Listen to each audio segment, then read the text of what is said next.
Hi friends, today we're looking at 1 Samuel of the 5-Minute Bible, and it is the year 2024.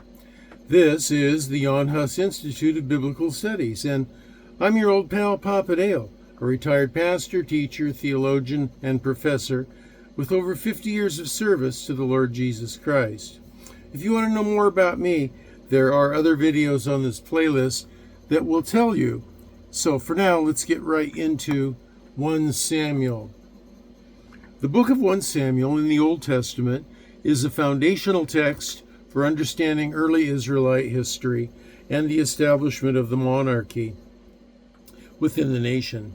From an evangelical perspective, this book holds significant theological and moral lessons detailing the transition from the period of judges to the reign of kings.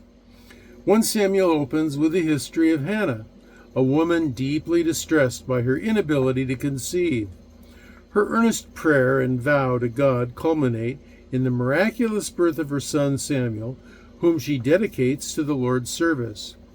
This narrative underscores the power of prayer and God's providence in responding to the faithful.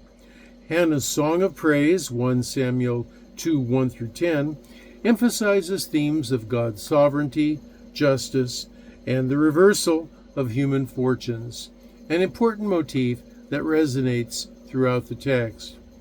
Now, Samuel grows up to become a pivotal figure in Israel's history.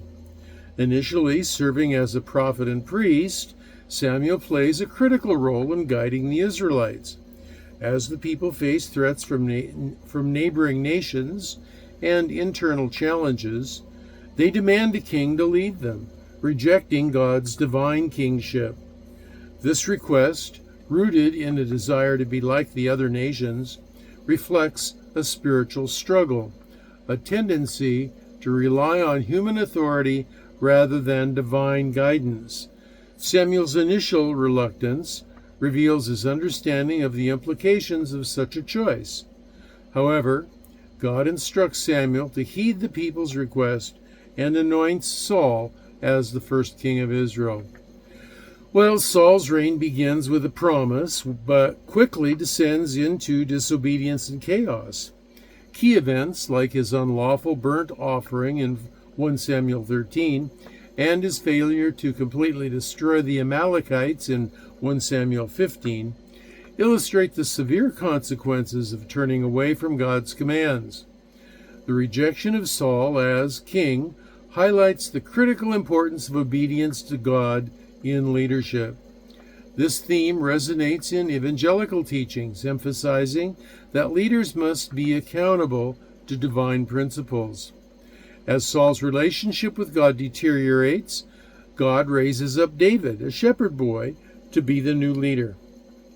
David's anointing marks a significant shift in the narrative, introducing themes of divine selection and covenant.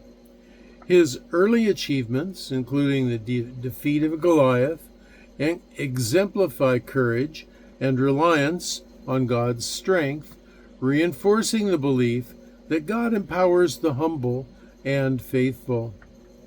The friendship between David and Jonathan, who was Saul's son, reveals profound loyalty and love, reflecting the ideal human relationships that the Bible encourages. As Saul's jealousy of David grows, the narrative delves into the human emotions of fear, envy, and the struggle for power.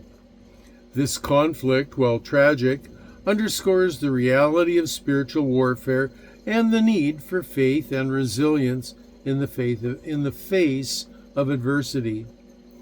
The book of 1 Samuel concludes with the tragic downfall of Saul and his death in battle, serving as a stark warning of the consequences of disobedience to God.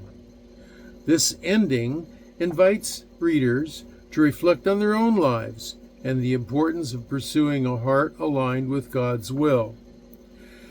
In summary, 1 Samuel represents a rich tapestry of faith, leadership, and divine purpose. For evangelicals, the messages of reliance on God, the significance of obedience, and the nature of true leadership are timeless lessons that resonate deeply. Through the lives of Samuel, Saul, and David, the text invites believers to seek God's guidance in their own journeys, ensuring that they do not repeat the mistakes of the past, but instead forge a path marked by faithfulness and devotion. I'm your old pal PapaDale.